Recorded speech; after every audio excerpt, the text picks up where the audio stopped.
Hi students, welcome to learn with SRG. അപ്പോൾ നമ്മൾ നോക്കാൻ പോകുന്നത് നമ്മുടെ 2024 RRB NTPC എക്സാമും അതുപോലുള്ള RPF റെയിൽവേ എക്സാമിൻ്റെ ഭാഗമായിട്ട് സ്റ്റാറ്റിക് GK പ്രധാനപ്പെട്ട കുറച്ച് പ്രീവിയസ് ഇയർ ക്വസ്റ്റ്യൻസ് ആണ് ഇവിടെ ഡിസ്കസ് ചെയ്യാൻ വേണ്ടി പോകുന്നത്. ഓക്കെ, സോ നമുക്ക് നമ്മുടെ സീരീസിൽ നമ്മുടെ ഫസ്റ്റ് ഈ സീരീസിലെ ആദ്യത്തെ നമ്മുടെ വീഡിയോ ആണ്. സോ എല്ലാവരും എന്ത് ചെയ്യുക, കൃത്യമായി കാണുക, അതുപോലെ നോട്ട് എന്ത് ചെയ്യുക, കറക്റ്റായിട്ട് എഴുതിയെടുക്കുക. ഓക്കെ, സോ നമുക്ക് ഫസ്റ്റ് ചോദ്യത്തിലോട്ട് പോയാലോ. നമ്മുടെ ഒന്നാം ചോദ്യം ഇതാണ്: in which of the following events did India gets it's first individual Olympic medal? ആദ്യമായി, അത് ഒളിമ്പിക്സിൻ്റെ ചരിത്രത്തിൽ ഇന്ത്യക്ക് വേണ്ടി ആദ്യമായി ഗോൾഡ് മെഡൽ നേടിയ വ്യക്തി, നമ്മുടെ വ്യക്തിയുടെ ഫോട്ടോ നമുക്ക് ഇതിലുണ്ടല്ലേ, ആരാണ്? നമുക്ക് ഇന്ത്യക്ക് വേണ്ടി ആദ്യമായി ഗോൾഡ് മെഡൽ നേടിയ വ്യക്തി ആരാടാ? അത് നമ്മുടെ അഭിനവ് ബിന്ദ്രയാണ് അല്ലേ? ആരാടാ? നമ്മുടെ അഭിനവ് ബിന്ദ്രയാണ് ഇന്ത്യക്ക് വേണ്ടി ആദ്യമായി എന്താണ് ഗോൾഡ് മെഡൽ നേടിയ വ്യക്തി അല്ലേ? ആരാണ്? അഭിനവ് ബിന്ദ്ര. അപ്പം അദ്ദേഹത്തിൻ്റെ ഫോട്ടോയാണ് നമുക്ക് ഈ ഫിഗറിലുള്ളല്ലേ. ഇദ്ദേഹം ഏത് ഇവൻ്റ് എന്നാണ് നമ്മുടെ ചോദ്യം അല്ലേ? ഏത് ഇവൻറ്റിനാടാ അഭിനവ് ബിന്ദ്രയ്ക്ക് ഗോൾഡ് മെഡൽ കിട്ടിയത്? അതും അഭിനവ് ബിന്ദ്ര ഗോൾഡ് കിട്ടിയ വർഷം ഏതാ? 2008 ബീജിംഗ് ഒളിമ്പിക്സിലാണ് അല്ലെ? 2008 ബീജിംഗ് ഒളിമ്പിക്സിൽ ഷൂട്ടിങ്ങിലാണ് അല്ലേ? ഷൂട്ടിങ്ങിലാണ് അഭിനവ് ബിന്ദ്രയ്ക്ക് എന്ത് കിട്ടിയത്? ഗോൾഡ് മെഡൽ കിട്ടിയത് കേട്ടോ. അഭിനവ് ബിന്ദ്രയ്ക്ക് ഗോൾഡ് മെഡൽ കിട്ടിയ വർഷമാണ് 2008 എന്താണ് ബീജിംഗ് ഒളിമ്പിക്സിലാണ്. അപ്പോൾ ഇന്ത്യക്ക് വേണ്ടി ആദ്യമായി ഗോൾഡ് മെഡൽ നേടിയ വ്യക്തിയാണ് ആര്? അഭിനവ് ബിന്ദ്ര. നിലവിൽ 2 പേർക്കാണല്ലേ ഒളിമ്പിക്സിൽ ഇന്ത്യക്ക് വേണ്ടി ഗോൾഡ് മെഡൽ കിട്ടിയത്. നമ്മുടെ 2020 ടോക്കിയോ ഒളിമ്പിക്സിൽ അല്ലെ, 20 ടോക്കിയോ ഒളിമ്പിക്സിൽ നമ്മുടെ നീരജ് ചോപ്രയ്ക്കും എന്ത് ലഭിച്ചു? ഗോൾഡ് മെഡൽ ലഭിച്ചു അല്ലേ? നീരജ് ചോപ്രയ്ക്ക് എന്ത് ലഭിച്ചു? Gold medal. നീരജ് ചോപ്ര ഏത് വിഭാഗമാ? ജാവലിംഗ് ത്രോ ആണ് അല്ലേ? നമ്മുടെ ജാവലിംഗ് ത്രോയിൽ നീരജ് ചോപ്രയ്ക്ക് 2020 എന്ത് ലഭിച്ചു? ഗോൾഡ് മെഡൽ ലഭിച്ചായിരുന്നു അല്ലേ? അപ്പോൾ ആദ്യമായിട്ട് ഗോൾഡ് മെഡൽ ഇന്ത്യക്ക് വേണ്ടി നേടിയ വ്യക്തിയാണ് ആര്? ഷൂട്ടിംഗ് വിഭാഗത്തിൽ അഭിനവ് ബിന്ദ്ര. അതുപോലെ ഇന്ത്യക്ക് വേണ്ടി ആദ്യമായിട്ട് സിൽവർ മെഡൽ നേടിയത് ആരെന്ന് അറിയുമ്പോൾ, ഫസ്റ്റ് ആയിട്ട് ഇന്ത്യക്ക് വേണ്ടി ഒരു ഇൻഡിവിജ്വൽ സിൽവർ മെഡൽ നേടിയത് അത് 2004 നമ്മുടെ രാജ്യവർദ്ധൻ സിംഗ് റത്തോറാണ് ഇന്ത്യക്ക് വേണ്ടി ആദ്യമായി സിൽവർ മെഡൽ നേടിയ വ്യക്തി. ഇന്ത്യക്ക് വേണ്ടി ആദ്യമായിട്ട് സിൽവർ മെഡൽ നേടിയ വ്യക്തി ആരാണ്? രാജ്യവർദ്ധൻ സിംഗ് റത്തോർ ആണ്. അദ്ദേഹം 2004 ഏതൻസ് ഒളിമ്പിക്സിൽ ഇദ്ദേഹം ഷൂട്ടിംഗ് ആയിരുന്നു കേട്ടോ. രാജ്യവർദ്ധൻ സിംഗും ഏതായിരുന്നു? ഷൂട്ടിങ്ങിൽ തന്നെയാണ് അദ്ദേഹത്തിന് എന്ത് ലഭിച്ചത്? സിൽവർ മെഡൽ ലഭിച്ചത്. ആദ്യത്തെ സിൽവർ മെഡൽ ഇന്ത്യക്ക് ലഭിച്ചത് 2004 രാജ്യവർദ്ധൻ സിംഗ് റത്തോർ ആണ്. ഷൂട്ടിങ്ങിൽ അദ്ദേഹത്തിന് എന്ത് ലഭിക്കുന്നു? Silver medal. ആദ്യമായി ഗോൾഡ് കിട്ടിയത് അടുത്ത 2008 ബീജിംഗ് ഒളിമ്പിക്സിൽ അഭിനവ് ബിന്ദ്രയ്ക്കാണ്, അതും ഷൂട്ടിങ്ങിൽ തന്നെയാണ്. അത് കഴിഞ്ഞ് ഇന്ത്യക്ക് 2020 നമ്മുടെ നീരജ് ചോപ്രയാണ് വീണ്ടും ഇന്ത്യക്ക് വേണ്ടി ഒളിമ്പിക്സിൽ ഒരു ഇൻഡിവിജ്വൽ ഗോൾഡ് മെഡൽ നേടിത്തന്നത്. ഓക്കെ, അതുപോലെ തന്നെ നമ്മുടെ Olympics Commonwealth, Asian games, sports ഇവന്റുകൾ എപ്പോഴും SSC എക്സാമിന്റെ സ്റ്റാറ്റിക്കിൽ ഭയങ്കര ഇമ്പോർട്ടൻ്റ് ആണ്. അപ്പം ആദ്യത്തെ ഒളിമ്പിക്സ് മത്സരം നടന്ന വർഷം ഏതാണെന്നറിയോ? ആദ്യമായി ഒരു ഒളിമ്പിക്സ് ഇവന്റ് നടന്നത് 1890. അത് മോഡേൺ ഒളിമ്പിക്സ് ആദ്യമായി നടന്ന ഫസ്റ്റ് വർഷം എന്ന് പറഞ്ഞാൽ 1896 നമ്മുടെ ഗ്രീസിലെ ഏതൻസിൽ വെച്ചാണ് നടന്നത് കേട്ടോ. ഗ്രീസിലെ ഏതൻസിൽ വെച്ചാണ് ആദ്യത്തെ ഒളിമ്പിക്സ് കണ്ടക്ട് ചെയ്തത്. 14 രാജ്യങ്ങളാണ് പങ്കെടുത്തത്. അതൊരിക്കൽ എക്സാം ചോദിച്ചോട്ടെ, എത്ര രാജ്യങ്ങളാണ്? 14 രാജ്യങ്ങളാണ് ആദ്യത്തെ ഒളിമ്പിക്സിൽ പങ്കെടുത്തത്. ഏത് വർഷം? 1896 ആദ്യത്തെ ഇവന്റ്. അത് ഗ്രീസിൽ എവിടെയാ? ഏതൻസിൽ വെച്ച് 14 രാജ്യങ്ങൾ കേട്ടോ. ഈ ഒരു മത്സരത്തിൽ ഇന്ത്യ പങ്കെടുത്തില്ലായിരുന്നു. ഇന്ത്യ പങ്കെടുത്ത ചോദിക്കും. ഇന്ത്യ ആദ്യമായി പങ്കെടുത്തത് 1900 എന്ന് പറഞ്ഞാൽ അടുത്ത രണ്ടാമത്തെ അല്ലേ ഇവന്റ്. 1900 പാരീസ് ഒളിമ്പിക്സിലാണ് ഇന്ത്യ ആദ്യമായി പങ്കെടുക്കുന്നത് കേട്ടോ. ഇന്ത്യ ആദ്യമായി പങ്കെടുത്തത് രണ്ടാമത്തെ 1900 പാരീസ് ഒളിമ്പിക്സിലാണ് ഇന്ത്യ ആദ്യമായി എന്ത് ചെയ്യുന്നത് ഒരു ഒളിമ്പിക്സിൽ പങ്കെടുക്കുന്നത്. ഓക്കെ, ഞാൻ ഒരു വീഡിയോ ഒളിമ്പിക്സ്, കോമൺവെൽത്ത്, ഏഷ്യൻ ഗെയിംസുമായി ബന്ധപ്പെട്ടൊരു വീഡിയോ ചെയ്യുന്നതാണ്. അപ്പോൾ ആ വീഡിയോ കണ്ടാൽ നിങ്ങൾക്ക് ഇതുമായി ബന്ധപ്പെട്ടുള്ള കുറേ ക്വസ്റ്റ്യൻസ് എന്ത് ചെയ്യാൻ പറ്റും, ആൻസർ ചെയ്യാൻ പറ്റും. ഓക്കെ, അപ്പോൾ നമുക്ക് രണ്ടാമത്തെ ക്വസ്റ്റ്യനിലോട്ട് പോയാലോ? നമുക്ക് രണ്ടാമത്തെ ചോദ്യത്തിലോട്ട് പോകാം. ഇതാണ് ചോദ്യം. The Bathukamma festival is associated with which Indian state? അപ്പോൾ എന്താണ് ബത്തുക്കമ്മ വെച്ചാൽ, ബത്തുക്കമ്മ ഒരു ഫ്ലവർ ഫെസ്റ്റിവലാണ്. ഇന്ത്യയിൽ തന്നെ നടക്കുന്ന പ്രധാനപ്പെട്ട ഒരു ഫ്ലവർ ഫെസ്റ്റിവലാണ് ഇത് ബത്തുക്കാമ ഫെസ്റ്റിവൽ എന്ന് പറയുന്നത്. ഇത് ഏത് സ്റ്റേറ്റിലാണ് നടക്കുന്നതെന്നാണ് നമ്മുടെ ചോദ്യം. എവിടെയെന്ന് അറിയോടാ? ബത്തുക്കാമ ഫെസ്റ്റിവൽ നടക്കുന്നത് നമ്മുടെ തെലുങ്കാന, ആന്ധ്രാപ്രദേശ് സ്റ്റേറ്റിലാണ്. നമ്മുടെ തെലുങ്കാന, ആന്ധ്രാപ്രദേശ് സ്റ്റേറ്റിലാണ് ബത്തുക്കാമ ഫെസ്റ്റിവൽ എന്ത് ചെയ്യുന്നത്, നടക്കുന്ന ഒരു ഫ്ലവർ ഫെസ്റ്റിവലാണ്. ഇപ്പോൾ ഇന്ത്യയിൽ കുറച്ച് പ്രധാനപ്പെട്ട കുറച്ച് ഫ്ലവർ ഫെസ്റ്റിവൽ ഉണ്ട്. നമ്മുടെ രാജ്യത്തിലെ കുറച്ച് പ്രധാനപ്പെട്ട ഫെസ്റ്റിവലാണ്. അതിൽ ഫസ്റ്റ് വൺ ആണ് റോസ് ഫെസ്റ്റിവൽ. ഇന്ത്യയിൽ ഏത് സിറ്റിയിലാണ് റോസ് ഫെസ്റ്റിവൽ നടക്കുന്നതെന്ന് ചോദിക്കും. റോസ് ഫെസ്റ്റിവൽ എവിടെയെന്ന് അറിയൂടാ? നമ്മുടെ ചണ്ഡീഗഡിൽ നടക്കുന്ന ഒരു ഫെസ്റ്റിവലാണ് ഏത്? Rose festival. എവിടെയാണ്? ചണ്ഡീഗഡിൽ നടക്കുന്ന പ്രധാനപ്പെട്ട ഫെസ്റ്റിവലാണ് റോസ് ഫെസ്റ്റിവൽ. അതുപോലെ മറ്റൊന്നാണ് ദസറ ഫ്ലവർ ഫെസ്റ്റിവൽ. ഇന്ത്യയുടെ ഏത് സിറ്റിയിലാണ് ദസറ ഫ്ലവർ ഫെസ്റ്റിവൽ എന്ന് ചോദിക്കും. എവിടെയാണ് ദസറ ഫ്ലവർ ഫെസ്റ്റിവൽ നടക്കുന്നത്? എവിടെയാണെന്ന് ചോദിച്ചാൽ എവിടെയാടാ? നമ്മുടെ മൈസൂരിലാണ്. മൈസൂരിൽ നടക്കുന്ന ഒരു പ്രധാനപ്പെട്ട ഫ്ലവർ ഫെസ്റ്റിവലാണ് ഏത്? Dasara flower festival. അടുത്ത മൂന്നാമത്തത്, ഇന്ത്യയിലെ ഏത് സിറ്റിയിലാണ് തുളിപ്പ് ഫെസ്റ്റിവൽ നടക്കുന്നത്? എവിടെയെന്നറിയോ? ഏത് സിറ്റിയിലാണ് തുളിപ്പ് ഫെസ്റ്റിവൽ? ശ്രീനഗർ. എവിടെയാണ്? ശ്രീനഗറിൽ നടക്കുന്ന ഒരു പ്രധാനപ്പെട്ട ഫ്ലവർ ഫെസ്റ്റിവലാണ് ഏത്? തുളിപ്പ് ഫെസ്റ്റിവൽ. എവിടെ നടക്കുന്നത്? ശ്രീനഗർ സിറ്റി. അതുപോലെ നാലാമത്തെ ഏറ്റവും പ്രധാനമാണ്, ഇന്ത്യയിൽ ഏത് സിറ്റിയിൽ വെച്ചാണ് ഇന്റർനാഷണൽ ഫ്ലവർ ഫെസ്റ്റിവൽ കണ്ടക്ട് ചെയ്യുന്നത്? കേട്ടോ, എല്ലാ വർഷവും ഇന്റർനാഷണൽ ഫ്ലവർ ഫെസ്റ്റിവൽ ഇന്ത്യയിൽ ഏത് സിറ്റിയിൽ വെച്ചാണ് കണ്ടക്ട് ചെയ്യുന്നതെന്ന് ചോദിക്കും. അത് നമ്മുടെ സിക്കിമിലെ ഗാങ്ടക്കിൽ വെച്ചാണ്. കേട്ടോ, സിക്കിമിലെ ഗാങ്ടക്കിൽ വെച്ചാണ് എല്ലാ വർഷവും ഇന്റർനാഷണൽ ഫ്ലവർ ഫെസ്റ്റിവൽ ഇന്ത്യയിൽ എന്ത് ചെയ്യുന്നത്, കണ്ടക്ട് ചെയ്യുന്നത്. ഇവിടെ വെച്ചാണ്, സിക്കിമിലെ ഗാങ്ടക്കിൽ വെച്ചാണ് ഇന്റർനാഷണൽ ഫ്ലവർ ഫെസ്റ്റിവൽ ഇന്ത്യയിൽ എന്ത് ചെയ്യുന്നത്, കണ്ടക്ട് ചെയ്യുന്നത്. കേട്ടോ, സോ ഇതൊക്കെ ഇന്ത്യയിലെ പ്രധാനപ്പെട്ട എന്താണ്, ഫ്ലവർ ഫെസ്റ്റിവലുകളാണ്. കേട്ടോ, എവിടെയാണ് റോസ് ഫെസ്റ്റിവൽ? ചണ്ഡീഗഡിലാണ് rose festival. Dasara flower festival എവിടെയാണ്? മൈസൂർ, നമ്മുടെ കർണാടകയിലെ മൈസൂരിൽ. അതുപോലെ തുളിപ്പ് ഫെസ്റ്റിവൽ എവിടെയാണ്? ശ്രീനഗറിലാണ് തുളിപ്പ് ഫെസ്റ്റിവൽ. അതുപോലെ ഇന്റർനാഷണൽ ഫ്ലവർ ഫെസ്റ്റിവൽ ഇത് നടക്കുന്നത് എവിടെയെന്ന് ചോദിച്ചാൽ എവിടെയാണ്? സിക്കിമിലെ ഗാങ്ടക് സിറ്റിയിലാണ് ഇന്റർനാഷണൽ ഫ്ലവർ ഫെസ്റ്റിവൽ നടക്കുന്നത്. ഓക്കെ, ദെൻ അടുത്ത ക്വസ്റ്റിലോട്ട് പോയാലോ? നമ്മുടെ അടുത്ത ചോദ്യം ഇതാണ്.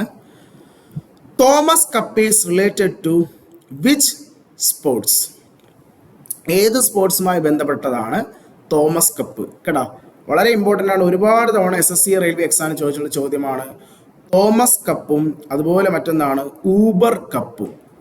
വളരെ ഇമ്പോർട്ടൻ്റ് ആയിട്ടുള്ള രണ്ട് ഇവൻറ്റുകളാണ് തോമസ് കപ്പും ഏതാണ് നമ്മുടെ ഊബർ കപ്പും എന്ന് പറയുന്നത്. കേട്ടോ, ഇതെന്നറിയോ? ഇതാണ് നമ്മുടെ ബാഡ്മിൻ്റൺ ടൂർണമെൻറ്റുകളാണ്. ഏതാണ്? ബാഡ്മിൻ്റൺ ടൂർണമെൻറ്റുകളാണ് ഏത്?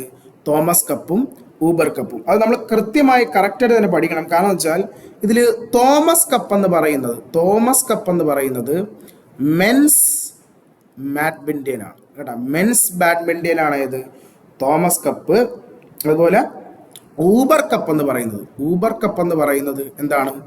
വുമൺസ് ബാഡ്മിൻ്റൺ ടൂർണമെൻ്റ് ആണ്. അപ്പോൾ അതൊരു പ്രത്യേകത ഉണ്ട് കേട്ടോ. ഈ ക്വസ്റ്റ്യൻ ഇപ്പോൾ കുഴപ്പമില്ല. തോമസ് കപ്പ് എന്ന് പറഞ്ഞാൽ ബാഡ്മിൻ്റൺ തന്നെയാണ്. അപ്പോൾ ചില എക്സാമിന് മെൻസ് ബാഡ്മിൻ്റൺ എന്നും വുമൺസ് ബാഡ്മിൻ്റൺ എന്നും ഓപ്ഷൻ വരും. ശ്രദ്ധിക്കണം. നമ്മൾ ഇങ്ങനെ ഓർത്തോളാം, തോമസ് ഒരു ആണിൻ്റെ പേരല്ലേ? അപ്പം മെൻസ് ബാഡ്മിൻ്റൺ ആണ് തോമസ്. അതുപോലെ ഊബർ കപ്പ് ചോദിച്ചാൽ ആരാണ് അത്? അപ്പോൾ ഓപ്പോസിറ്റ് അതാ വുമൺസ് ബാഡ്മിൻ്റൺ ആണ് ഏത്? ഊബർ കപ്പ് എന്ന് പറയുന്നത്. അതുപോലെ ഇമ്പോർട്ടൻസ് ഉണ്ട് ഈ ടൂർണമെൻറ്റ്. ഇപ്പം ഈ രണ്ട് ടൂർണമെൻറ്റ് എത്ര വർഷത്തിൽ ഒരിക്കലാണ് നടക്കുന്നതെന്ന് ചോദിക്കും. 2 വർഷം കൂടുമ്പോഴാണ് തോമസ് കപ്പും ഊബർ കപ്പും എന്ത് ചെയ്യുന്നത്, നടക്കുന്നത്. 2 വർഷങ്ങൾ കൂടുമ്പോഴാണ് എന്ത് നടക്കുന്നത്? തോമസ് കപ്പും അതുപോലെ ഊബർ കപ്പും. തോമസ് കപ്പ് മെൻസ് ബാഡ്മിൻ്റനും ഊബർ കപ്പ് എന്താണ്? വുമൺസ് ബാഡ്മിൻ്റനും ഓക്കെ, ദെൻ അടുത്ത ക്വസ്റ്റിലോട്ട് പോയാലോ. അടുത്ത ചോദ്യം, the Ganesh Rath is one of the finest monolithic temple located in എവിടെയാണ്? സോ നമ്മുടെ ഫിഗറിൽ കൊടുത്തിരിക്കുന്ന ഈ ഒരു ടെമ്പിളാണ് ഗണേഷ് രഥ് എന്ന് പറയുന്നത്. ഇന്ത്യയിലെ തന്നെ one of the finest monolithic ഒറ്റക്കല്ലിൽ ഉണ്ടാക്കിയിരിക്കുന്ന ഒരു ടെമ്പിളാണ്. ഇത് എവിടെയാണിത്? ഇത് ഫിഗർ കണ്ടിരിക്കുന്ന സ്ഥലം പിടിയിട്ടുന്നുണ്ടോ? ഈ രഥ്, നമുക്ക് ഈ രഥക്ഷേത്രങ്ങളൊക്കെ മെയിൻ ഇങ്ങനത്തെ ഉള്ളത് നമ്മൾ കേട്ടിട്ടുണ്ടായിരിക്കും. നമ്മുടെ മഹാബലിപുരത്താണ് അല്ലേ? യെസ്, മഹാബലിപുരത്താണ് ഈ ഒരു ക്ഷേത്രം ഇരിക്കുന്നത്. ഗണേഷ് രഥ് എന്ന് പറയുന്ന ഈ ഒരു ടെമ്പിൾ നമുക്കറിയാം. ഇവിടുത്തെ ഭാരതത്തിലെ ഏറ്റവും പ്രധാനപ്പെട്ട മറ്റൊരു ക്ഷേത്രമാണ് പഞ്ചരഥ ക്ഷേത്രം എന്ന് പറയും അല്ലേ? പഞ്ചരഥാസ് കണ്ട, അതിൽ തന്നെ നമുക്ക് കിട്ടും പഞ്ചരഥാസ്, പഞ്ചരഥങ്ങൾ അല്ലേ? പഞ്ചരഥ ക്ഷേത്രം എവിടെയാണ്? നമ്മുടെ യുനെസ്കോയുടെ വേൾഡ് ഹെറിറ്റേജ് ടെമ്പിൾസ് ആണ് അല്ലേ? മഹാബലിപുരത്തെ പഞ്ചരഥ ക്ഷേത്രം അല്ലേ? പഞ്ചപാണ്ഡവാസിന്റെ ഐഡിയലുള്ള ടെമ്പിൾസ്. അതുപോലെ തന്നെ മറ്റൊന്നാണ് മഹാബലിപുരത്തെ സീഷോർ ടെമ്പിൾ അല്ലേ? നമ്മുടെ യുനെസ്കോയുടെ വേൾഡ് ഹെറിറ്റേജിൽ വരുന്ന മറ്റൊരു ടെമ്പിളാണ് സീഷോർ അല്ലേ? മഹാബലിപുരത്തെ പഞ്ചരഥവും സീഷോർ. നമ്മൾ ടെമ്പിൾസിൻ്റെ ഒരു വീഡിയോ ചെയ്തിട്ടുണ്ടായിരുന്നു അല്ലേ? അപ്പോൾ വീഡിയോ കാണാത്തവരുണ്ടെങ്കിൽ കാണുക. അപ്പോൾ നിങ്ങൾക്ക് ക്ഷേത്രങ്ങളെ പറ്റിയുള്ള എസ്പെഷ്യലി പ്രധാനപ്പെട്ട ഇന്ത്യയിലെ ടെമ്പിൾസിനെ പറ്റി ഒരു ഐഡിയ കിട്ടുന്നതാണ്. സോ മഹാബലിപുരത്തെ പ്രധാനപ്പെട്ട 2 ക്ഷേത്രങ്ങളാണ് പഞ്ചരഥ ടെമ്പിളും അതുപോലെ തന്നെ സീഷോർ ടെമ്പിൾസും. അവിടെ തന്നെയാണ് ഈ ഗണേഷ് രഥ് എന്ന് പറയുന്ന ഈ ഒരു ടെമ്പിളും സ്ഥിതി ചെയ്യുന്നത്. ഇത് ഡൈനാസ്റ്റിക്കാരാ കെട്ടിയ ഈ മഹാബലിപുരത്തെ ക്ഷേത്രങ്ങൾ? ഡൈനാസ്റ്റിയുടെ കോൺട്രിബ്യൂഷനാണ് മഹാബലിപുരം പല്ലവ ഡൈനാസ്റ്റി അല്ലേ? പല്ലവ ഡൈനാസ്റ്റി ഇന്ത്യയിൽ നിർമ്മിച്ച ക്ഷേത്രങ്ങളാണ് ഇത് മഹാബലിപുരത്തെ ക്ഷേത്രങ്ങളെന്ന് പറയുന്നത്. ഡൈനാസ്റ്റിക്കാർ കെട്ടിയതാ? പല്ലവ ഡൈനാസ്റ്റിക്കാർ കെട്ടിയ ഇന്ത്യയിലെ ക്ഷേത്രങ്ങളാണ്. ഓക്കെ, സോ മറക്കല്ലേടാ, പഞ്ചരഥവും ഗണേഷ് രഥവും ഒക്കെ എവിടെയെന്ന് ചോദിച്ചാൽ എവിടെയാണ്? മഹാബലിപുരത്താണ്. ഓക്കെ, ദെൻ അടുത്ത ദിവസത്തിലോട്ട് പോയാലോ. Hemis festival is related to which religion? നമ്മൾ ഈ മതപരമായിട്ടുള്ള ഫെസ്റ്റിവൽസിൻ്റെ ഒരു വീഡിയോ ചെയ്തിട്ടുണ്ടായിരുന്നു അല്ലേ? സോ ആ വീഡിയോ കണ്ടിട്ടുള്ളവർക്ക് ഈ ആൻസർ ചെയ്യാൻ സാധിക്കുന്നതാണ് അല്ലേ? ഹെമിസ് ഫെസ്റ്റിവൽ, ഹെമിസ് അല്ലേ? ഹെമിസ് ഫെസ്റ്റിവൽ സിമ്പിളാണ് അല്ലേ? ആരടാ? ബുദ്ധിസം അല്ലേ? കാരണം എന്താ? ഹെമിസ് എന്ന് പറയുന്ന ഒരു മൊണാസ്ട്രി ഉണ്ടല്ലേ? എവിടെയാണ് ഈ ഹെമിസ് മൊണാസ്ട്രി വരുന്നത്? അല്ലെങ്കിൽ ഹെമിസ് ഫെസ്റ്റിവൽ ഇന്ത്യയുടെ ഏത് സ്ഥലത്ത് നടത്തുന്നത്? ഇപ്പോൾ ഈ വർഷത്തെ CSL എക്സാമിന് ചോദിച്ചതാ. ഹെമിസ് ഫെസ്റ്റിവൽ ഇന്ത്യയിൽ എവിടെ നടക്കുന്ന ബുദ്ധിസ്റ്റ് ഫെസ്റ്റിവലാണ്? ലഡാക്കിൽ അല്ലേ? നമ്മുടെ ലഡാക്കിലെ ലേ സിറ്റിയിൽ ഇരിക്കുന്ന പ്രധാനപ്പെട്ട ഒരു മൊണാസ്ട്രിയാണ് ഏത്? ഹെമിസ് മൊണാസ്ട്രി എന്ന് പറയുന്ന അല്ലേ? അപ്പോൾ അവിടുത്തെ ബുദ്ധിസ്റ്റുകൾ ആഘോഷിക്കുന്ന ഒരു പ്രധാനപ്പെട്ട ഫെസ്റ്റിവലാണ് ഏത്? ഹെമിസ് ഫെസ്റ്റിവൽ എന്ന് പറയുന്നത് അല്ലേ? എവിടെയാണ്? ലഡാക്കിലെ ബുദ്ധിസ്റ്റുകൾ. അപ്പോൾ നമുക്കറിയാം ഹെമിസ് ഫെസ്റ്റിവൽ പോലെ തന്നെ ഹെമിസ് മൊണാസ്ട്രി പോലെ അവിടെ ഹെമിസ് നാഷണൽ പാർക്ക് ഉണ്ട് അല്ലേ? ഇന്ത്യയിലെ തന്നെ ഏറ്റവും ബിഗ്ഗസ്റ്റ് അല്ലേ? നമ്മുടെ രാജ്യത്തിൽ എത്ര നാഷണൽ പാർക്ക് ഉണ്ട്? ഇന്ത്യയിൽ എത്ര നാഷണൽ പാർക്ക് ഉണ്ട്? 106 നാഷണൽ പാർക്ക് ഉണ്ട് അല്ലേ? അതിൽ ഏറ്റവും ബിഗ്ഗസ്റ്റ് നാഷണൽ പാർക്കാണ് ആര്? ഹെമിസ് നാഷണൽ പാർക്ക് എന്ന് പറയുന്നത്. അവിടെയാണ് നമുക്ക് ഈ ഹെമിസ് മൊണാസ്ട്രിയും കാണാൻ സാധിക്കുന്നത്. ഓക്കെ, ഇനി നമ്മൾ ആ ഒരു വീഡിയോയിൽ കുറച്ച് പ്രധാനപ്പെട്ട ബുദ്ധിസ്റ്റിന്റെ ഫെസ്റ്റിവൽസ് നമ്മൾ പഠിച്ചായിരുന്നു അല്ലേ? ഏതൊക്കെയാ? ഫസ്റ്റ് വൺ ബുദ്ധ പൂർണിമ അല്ലേ? ഏതാണ്? ബുദ്ധ പൂർണിമ അല്ലേ? ഏത് മാസത്തിലാണ് ബുദ്ധ പൂർണിമ ഫെസ്റ്റിവൽ ആഘോഷിക്കുന്നത്? ഏത് മാസത്തിലാ?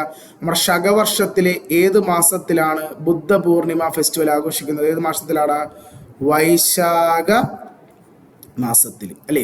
നമ്മുടെ വൈശാഖ മാസം, ശകവർഷത്തിലെ വൈശാഖ പൂർണിമയിലാണ് ആര് ജനിച്ചത്? ബുദ്ധൻ ജനിച്ചത്. ബുദ്ധ പൂർണിമ. അടുത്ത രണ്ടാമത്തെയാണ് മഹാപൂജ അല്ലേ? ബുദ്ധിസ്റ്റുകൾ ആഘോഷിക്കുന്ന മറ്റൊരു പ്രധാനപ്പെട്ട ഫെസ്റ്റിവലാണ് ഇത് മഹാപൂജ. ഏതാണ്? മഹാപൂജ. അതുപോലെ ഒന്നാണ് ഉല്ലംബന ഫെസ്റ്റിവൽ. ബുദ്ധിസ്റ്റുകൾ ആഘോഷിക്കുന്ന പ്രധാനപ്പെട്ട മറ്റൊരു ഫെസ്റ്റിവലാണ് ഏത്? ഉല്ലംബന ഫെസ്റ്റിവൽ. ഉല്ലംബന. അതുപോലെ ലുംബിനി ഫെസ്റ്റിവൽ അല്ലേ? ബുദ്ധിസ്റ്റുകൾ ആഘോഷിക്കുന്ന മറ്റൊരു പ്രധാനമാണ് ലുംബിനി. ലുംബിനി ഇന്ത്യയിലെ ഏത് സ്റ്റേറ്റിലാണ്? നമ്മൾ പഠിച്ചതാണല്ലോ. ഇന്ത്യയിലെ ഏത് സ്റ്റേറ്റിൽ ആഘോഷിക്കുന്ന ഫെസ്റ്റിവലാണ് ലുംബിനി ഫെസ്റ്റിവൽ? ആന്ധ്രാപ്രദേശിൽ അല്ലേ? നമ്മുടെ ആന്ധ്രാപ്രദേശിൽ ആഘോഷിക്കുന്ന ഒരു പ്രധാനപ്പെട്ട അല്ലെ അവിടുത്തെ ബുദ്ധിസ്റ്റുകൾ ആഘോഷിക്കുന്ന ഫെസ്റ്റിവലാണ് ഏത്? ലുംബിനി ഫെസ്റ്റിവൽ എന്ന് പറയുന്നത് അല്ലേ? ദെൻ 5 നമ്മൾ പഠിച്ചതാണ് ലോസർ അല്ലേ? ടിബറ്റൻ ന്യൂ ഇയർ അല്ലെ? ടിബറ്റിലെ ബുദ്ധിസ്റ്റുകൾ ആഘോഷിക്കുന്ന ടിബറ്റിന്റെ ന്യൂ ഇയർ എന്നറിയപ്പെടുന്ന ടിബറ്റൻ ന്യൂ ഇയർ ഏതാണ്? Loser festival. ലോസർ. ഇതൊക്കെ ഏത് മതമായി ബന്ധപ്പെട്ട ഫെസ്റ്റിവലാ? ബുദ്ധമതമായി ബന്ധപ്പെട്ട ഫെസ്റ്റിവൽസ് ആണ്. നമ്മൾ ഇതിൻ്റെ ഒരു വീഡിയോ ചെയ്തിട്ടുണ്ട്. ആ വീഡിയോ കണ്ടാൽ കൃത്യമായിട്ടും ഈ ഫെസ്റ്റിവൽ നിങ്ങൾക്ക് എന്ത് ചെയ്യാൻ പറ്റും, മനസ്സിലാക്കാൻ സാധിക്കും. സോ ഇത് ഈ പാറ്റേൺ നമ്മുടെ എക്സാമിൽ സ്ഥിരമായി ചോദിക്കാറുണ്ട്. നമ്മളതിലിപ്പോൾ ജൈനമതത്തിൻ്റെ ഫെസ്റ്റിവൽ പഠിച്ചു, സിഖ് മതത്തിൻ്റെ ഫെസ്റ്റിവൽ പഠിച്ചു, ശകവർഷത്തിൽ ഹിന്ദുമതവുമായി ബന്ധപ്പെട്ട ഫെസ്റ്റിവൽ എല്ലാം ആ ഒരു വീഡിയോയിൽ ചെയ്തതാണ് അല്ലേ. ഓക്കെ, അപ്പോൾ ദെൻ നമുക്ക് അടുത്തൊരു ക്വസ്റ്റിലോട്ട് പോയാലോ. നെക്സ്റ്റ് ചോദ്യം, in which year Konkan railway opened? ഏത് വർഷമാണ് കൊങ്കൺ റെയിൽവേ ഓപ്പൺ ചെയ്തത്? സോ നമുക്കറിയാം കൊങ്കൺ റെയിൽവേ എന്ന് പറഞ്ഞാൽ ഇന്ത്യൻ റെയിൽവേയുടെ ഏറ്റവും പ്രധാനപ്പെട്ട ഒരു പ്രോജക്റ്റാണ്. ഈ കൊങ്കൺ റെയിൽവേ കൺസ്ട്രക്ഷൻ ആരംഭിച്ചത് 1990-ലാണ് കൊങ്കൺ റെയിൽവേയുടെ പണി സ്റ്റാർട്ട് ചെയ്തത്, ആരംഭിച്ചത് കേട്ടോ. ഇന്ത്യയിലെ ഏതൊക്കെ സ്ഥലങ്ങൾ തമ്മിലാണ് ഈ കൊങ്കൺ റെയിൽവേ കണക്ട് ചെയ്യുന്നതെന്നറിയോ? നമ്മുടെ ഇന്ത്യയിൽ ഏതൊക്കെ റെയിൽവേ സ്റ്റേഷൻസ് ആണ് കൊങ്കൺ റെയിൽവേ കണക്ട് ചെയ്യുന്നത്? കർണാടകയിലെ മാംഗ്ലൂരു മുതൽ, മംഗലാപുരം മുതൽ മഹാരാഷ്ട്രയിലെ റോഹ വരെയാണ് കേട്ടോ. കൊങ്കൺ റെയിൽവേ കണക്റ്റഡ് ഏതൊക്കെ സ്ഥലമെന്ന് ചോദിക്കുക. അതൊക്കെയാണ് മാംഗ്ലൂരു മുതൽ മഹാരാഷ്ട്രയിലെ റോഹ വരെ 760 കിലോമീറ്റർ നീളമുണ്ട്. ചോദിക്കും what is the length of Konkan railway? കൊങ്കണിന്റെ ലെങ്ത് എത്രയാണെന്ന് ചോദിച്ചാൽ എത്രയാണ്? 760 കിലോമീറ്റർ നീളമുണ്ട്. മംഗലാപുരം മുതൽ റോഹ വരെയാണ് ഇതിൻ്റെ എന്താണ് ആ ഒരു സ്റ്റാർട്ടിങ് എൻഡ്. ഇനി ഇത് ഓപ്പൺ ചെയ്തത് 1998-ലാണ് കേട്ടോ. കൊങ്കൺ റെയിൽവേ എന്നാണ് ഓപ്പൺ ചെയ്തതെന്ന് ചോദിച്ചാൽ ഏതാണ്? 1998-ലാണ് കൊങ്കൺ റെയിൽവേ ഓപ്പൺ. അപ്പോൾ 90-ൽ കൺസ്ട്രക്ഷൻ ആരംഭിച്ചു, 98-ൽ എന്ത് ചെയ്തു? സ്റ്റാർട്ട് ചെയ്തു, ഓപ്പൺ ചെയ്തു. മാംഗ്ലൂരു മുതൽ റോഹ വരെയാണ് കൊങ്കൺ റെയിൽവേയുടെ എന്താണ് സ്റ്റാർട്ടിങ് എൻഡിങ്. എത്ര കിലോമീറ്ററാണ്?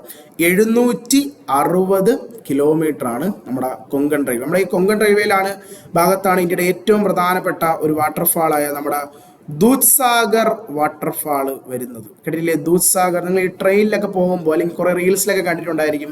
ഇങ്ങനെ ട്രെയിനിൽ യാത്ര ചെയ്യുമ്പോൾ ട്രെയിനിൻ്റെ സൈഡിൽ വളരെ മനോഹരമായ വലിയൊരു വാട്ടർഫാൾ നമ്മുടെ ചെന്നൈ എക്സ്പ്രസ് മേലൊക്കെ നമുക്ക് കാണാൻ പറ്റും അല്ലേ. ആണ് നമ്മുടെ ദൂദ്സാഗർ. ദൂദ്സാഗർ നമ്മുടെ ഗോവയിൽ മാണ്ടോവി റിവറിലാണ് കേട്ടോ. ഗോവയിലെ മാണ്ടോവി റിവറിലാണ് എന്തിരിക്കുന്നത്? ഈ ദൂദ്സാഗർ വാട്ടർഫാൾ സ്ഥിതി ചെയ്യുന്നത്. എവിടെയാണ്? ഗോവയിലെ മാണ്ടോവി റിവറിലാണ് ഈ ദൂദ്സാഗർ വാട്ടർഫാൾ എന്ത് ചെയ്യുന്നത്? സ്ഥിതി ചെയ്യുന്നത്. ഓക്കെ, സോ നമ്മുടെ കൊങ്കൺ റെയിൽവേയുടെ ഭാഗത്താണ് നമുക്ക് ആ ഒരു വാട്ടർഫാൾ എന്ത് ചെയ്യാൻ പറ്റുന്നത്? കാണാൻ സാധിക്കുന്നത്. ഓക്കെ, സോ ഇതൊക്കെ നമുക്ക് ഇമ്പോർട്ടൻ്റ് ആണ്. കൊങ്കൺ റെയിൽവേ എക്സാമിനൊക്കെ ചോദിക്കുന്ന ഒരു ക്വസ്റ്റ്യൻ ആണ്. ഓക്കെ, രണ്ടാമത്തെ ക്വസ്റ്റ്യനിലോട്ട് പോയാലോ. നമ്മുടെ അടുത്ത ചോദ്യം, Mahabalipuram temples R constructed during the reign of which dynasty? അപ്പൊ ഈ ക്വസ്റ്റ്യൻ നമുക്ക് ആൻസർ എന്തായാലും ചെയ്യാൻ പറ്റുന്ന ഒരു ക്വസ്റ്റ്യൻ ആണല്ലേ. കാരണം എന്താ, നമ്മളിപ്പോൾ കൂടി നോക്കിയ ഒരു ക്വസ്റ്റ്യൻ ആണല്ലേ. ഡൈനാസ്റ്റിക്കാരടാ? മഹാബലിപുരം, പല്ലവ ഡൈനാസ്റ്റി അല്ലേ. പല്ലവ ഡൈനാസ്റ്റികൾ അല്ലേ ഇന്ത്യയിൽ കെട്ടിയ ക്ഷേത്രങ്ങളാണ് ഇത് ഈ മഹാബലിപുരം ടെമ്പിൾസ് എന്ന് പറയുന്നത് അല്ലേ. മഹാബലിപുരം, അതുപോലെ മറ്റൊരു പേരെന്താ? മഹാബലിപുരത്തിന്റെ യഥാർത്ഥ പേരെന്താ? മാമല്ലപുരം അല്ലേ. പല്ലവാസിന്റെ ഒരു ക്യാപിറ്റൽ ആണല്ലേ. ആരാണ് ഈ സിറ്റി കെട്ടിയത്? ആരാണ് ഈ മാമല്ലപുരം സിറ്റി കെട്ടിയത്? അവിടുത്തെ മാമല്ലൻ ആരാണ്? ഈ മാമല്ലൻ ദ ഗ്രേറ്റ് റസലർ അല്ലെ, ഗുസ്തിക്കാരൻ അല്ലെ, ദ ഗ്രേറ്റ് റസലർ എന്നറിയപ്പെടുന്ന നമ്മുടെ നരസിംഹ വർമ്മ ഒന്നാമൻ അല്ലെ. നമ്മുടെ നരസിംഹവർമ്മ ഒന്നാമനാണ് മാമല്ലൻ എന്നറിയപ്പെടുന്ന Mamallan, the great wrestler of Pallava dynasty. ആരാണ്? നരസിംഹവർമ്മ ഒന്നാമനാണ്. അദ്ദേഹമാണ് മഹാബലിപുരം സിറ്റി ബിൽഡ് ചെയ്തത്. അതിന്റെ പേരിൽ അറിയപ്പെടുന്ന സ്ഥലമാണ്. അദ്ദേഹം ഏത് ഡൈനാസ്റ്റിയ? പല്ലവ ഡൈനാസ്റ്റിയിലെ രാജാവാണ്. ദെൻ നമുക്ക് അടുത്തൊരു ക്വസ്റ്റ്യനിലോട്ട് പോയാലോ. Who is known as father of Carnatic music? Carnatic സംഗീതത്തിൻ്റെ പിതാവ് എന്നറിയപ്പെടുന്നത് ആരാണെന്നറിയോ? കർണാടക സംഗീതത്തിൻ്റെ പിതാവ് എന്നറിയപ്പെടുന്നത് ഒരുപാട് തവണ ചോദിച്ചിട്ടുള്ള ചോദ്യമാണ്. ഓപ്ഷൻ സി, പുരന്ദർ ദാസാണ് കർണാട്ടിക് സംഗീതത്തിൻ്റെ പിതാവെന്ന് അറിയപ്പെടുന്നത്. ഇദ്ദേഹം നമ്മുടെ വിജയനഗര സാമ്രാജ്യത്തിൽ, വിജയനഗരം കേട്ടിട്ടില്ലേ? വിജയനഗര എംപയർ, നമ്മുടെ ഹംപിയിലെ വിജയനഗരം അല്ലേ. ഇന്ത്യ ഭരിച്ച ഏറ്റവും പ്രധാനപ്പെട്ട ഒരു ഡൈനാസ്റ്റിയാണ് വിജയനഗരം അല്ലേ. വിജയനഗര ക്യാപിറ്റൽ എവിടെയാണ്? ഹംപി, നമ്മുടെ ഹംപി സിറ്റി അല്ലേ. കർണാടകയിലെ ഹംപി പഴയ വിജയനഗരത്തിന്റെ എന്താണ്? ക്യാപിറ്റൽ ആയിരുന്നു അല്ലേ. ആ വിജയനഗരത്തിലെ വളരെ പ്രസിദ്ധനായ ഒരു സംഗീതജ്ഞനായിരുന്ന ആര്? പുരന്ദരദാസ്. അദ്ദേഹമാണ് കർണാട്ടിക് സംഗീതത്തിൻ്റെ പിതാവെന്ന്, ഫാദർ ഓഫ് കർണാട്ടിക് മ്യൂസിക് എന്ന് അറിയപ്പെടുന്നത് ആരാണ്? പുരന്ദരദാസാണ്. ഇനി നമുക്ക് കർണാടക സംഗീതത്തിൽ നിന്ന് ബന്ധപ്പെട്ട് 1-2 ക്വസ്റ്റ്യൻസ് നോക്കാം. ചോദിക്കുന്ന ക്വസ്റ്റ്യൻ ആണ്, കർണാട്ടിക് സംഗീതത്തിൽ ബേസിക്കലി എത്ര താളങ്ങളാണ് ഉള്ളത്? ക്വസ്റ്റ്യൻ എന്താണ്? കർണാടക സംഗീതത്തിൽ ബേസിക്കലി എത്ര താളങ്ങൾ ഉണ്ട്? എത്ര താളം എന്നറിയോ? 7 താളങ്ങൾ കേട്ടോ. ബേസിക്കലി 7 താളങ്ങളാണ് ഏതിൽ വരുന്നത്? കർണാട്ടിക് സംഗീതങ്ങളിൽ വരുന്നത്. ഏതൊക്കെയെന്നറിയോ കർണാടക സംഗീതത്തിലെ 7 താളങ്ങൾ? അതുകൂടെ നമുക്ക് പഠിക്കാം. ഏതൊക്കെയാണ്? ധ്രുവതാളം,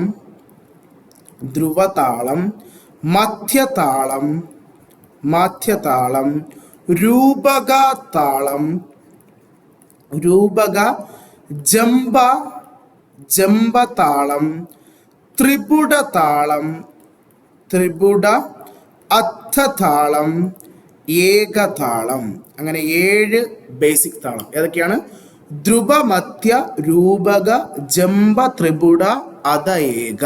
അങ്ങനെ 7 താളം. ഇത് പഠിച്ചു വെച്ചോട്ടോ. ഇടയ്ക്ക് ഒരു എക്സാമിന് ചോദിച്ചു, താഴെ കൊടുത്തിരിക്കുന്ന ഓപ്ഷനിൽ ഏതാണ് കർണാട്ടിക് സംഗീതത്തിൻ്റെ താളം അല്ലാത്തതെന്ന് ചോദിച്ചിട്ടുണ്ട്. സോ ബേസിക്കലി 7 താളം വരുന്നുണ്ട്. ഏതൊക്കെയാണ്? ധ്രുവതാളം, മധ്യതാളം, രൂപകതാളം, ജംബതാളം, ത്രിപുടതാളം, അധതാളം, ഏകതാളം കേട്ടോ. ധ്രുവ, മധ്യ, രൂപക, ജംബ, ത്രിപുട, അർത്ഥ, ഏക. അങ്ങനെ 7 ബേസിക് താളങ്ങളാണ് കർണാടക സംഗീതത്തിൽ വരുന്നത്.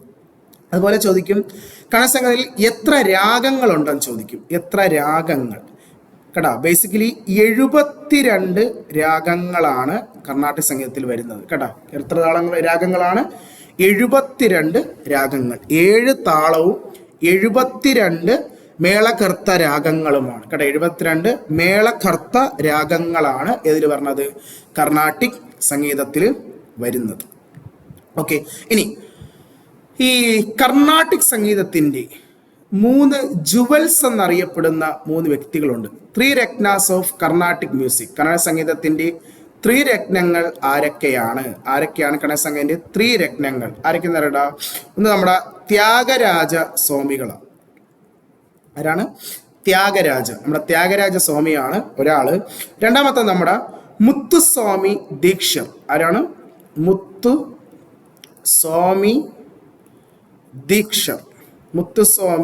ദീക്ഷർ. ദെൻ മൂന്നാമത്തത് ശ്യാമശാസ്ത്രികൾ. മൂന്നാമത്തത് ആരാണ്? ശ്യാമശാസ്ത്രി. അങ്ങനെ ഇവർ 3 പേരുമാണ് കർണാടക സംഗീതത്തിൻ്റെ 3 രത്നങ്ങൾ എന്നറിയപ്പെടുന്നത്. 3 ജുവൽസ് ഓഫ് കർണാട്ടിക് മ്യൂസിക്. അപ്പോൾ അതിൽ പുരന്ദരദാസ് ഇല്ല കേട്ടോ. 3 രത്നങ്ങൾ ആരൊക്കെയാണ്? ത്യാഗരാജൻ, മുത്തുസ്വാമി ദീക്ഷിതർ, അതുപോലെ തന്നെ ശ്യാമശാസ്ത്രി. അവരാണ് 3 രത്നങ്ങൾ കേട്ടോ. പക്ഷേ ഇവർ 3 പേരും അല്ല. Father of Carnatic music, Karnataka സംഗീതത്തിന്റെ പിതാവ് എന്നറിയപ്പെടുന്ന ആരാണ്? അത് ഓപ്ഷൻ സി, നമ്മുടെ പുരന്ദരദാസ് ആണ് കർണാടക സംഗീതത്തിന്റെ എന്തെന്നറിയപ്പെടുന്നത്? കർണാടക സംഗീതത്തിന്റെ പിതാവെന്ന്, the father of Carnatic music എന്നറിയപ്പെടുന്നത് ആരാണ്? പുരന്ദരദാസ് ആണ്. അപ്പൊ എത്ര താളമുണ്ട്? 7 താളം. എത്ര രാഗമുണ്ട്? 72 രാഗം. ഏത് ഡൈനാസ്റ്റിയിലാണ് ഇത് ഉടലെടുത്തത്? അതും ഒരു പ്രീവിയസ് ക്വസ്റ്റൻ. ഏത് ഡൈനാസ്റ്റിയില? വിജയനഗര എംപയറിലാണ് ഇത് ഉടലെടുത്തത്. ഓക്കെ, അടുത്ത ക്വസ്റ്റിലോട്ട് പോയാലോ? അടുത്ത question, which is the highest peak in Eastern Ghats? Eastern ഗട്ട്സിലെ ഏറ്റവും ഉയരം കൂടിയ പീക്ക് ആരാണ്? ഒരുപാട് തവണ ഈ വർഷം തന്നെ CSL എക്സാമിനൊക്കെ ചോദിച്ചൊരു ക്വസ്റ്റൻ ആണ്. ലാസ്റ്റ് ഇയറും ഏതൊക്കെയോ SSC എക്സാമിന് ചോദിച്ചിട്ടുണ്ട്. ഈസ്റ്റേൺ ഗട്ട്സിലെ ഹയസ്റ്റ് പീക്ക് ആര്? ആക്ച്വലി ഈസ്റ്റേൺ ഗട്ട്സിലെ ഹയസ്റ്റ് പീക്ക് എന്ന് പറയുന്നത് ജിന്ദ ഗാഡ എന്ന് പറയുന്ന ആന്ധ്രാപ്രദേശിലെ ഈ ഒരു പീക്കാണ് കേട്ടോ. യഥാർത്ഥത്തിൽ ഈസ്റ്റേൺ ഗട്ട്സിലെ ഹയസ്റ്റ് പീക്ക് എന്ന് പറയുന്നത് ആന്ധ്രാപ്രദേശിലെ ജിന്ദഗാഡ എന്ന് പറയുന്ന ഈ ഒരു പീക്കാണ്. പക്ഷെ നമ്മുടെ ഓപ്ഷനിൽ ജിന്ദഗാഡ ഇല്ല. സോ ഈസ്റ്റേൺ ഗട്ട്സിലെ 2ാമത്തെ ഹയസ്റ്റ് പീക്കാണ് ആന്ധ്രയിലെ തന്നെ മഹേന്ദ്രഗിരി എന്ന് പറയുന്ന പീക്ക്. സോ നമ്മുടെ ഉത്തരം ഏതാണ്? Option B, Mahendragiri. ഇത് ഓപ്ഷൻ വെച്ച് എടുക്കേണ്ടതാണ് കേട്ടോ. ശരിക്കും ഫസ്റ്റ് ആരാണ്?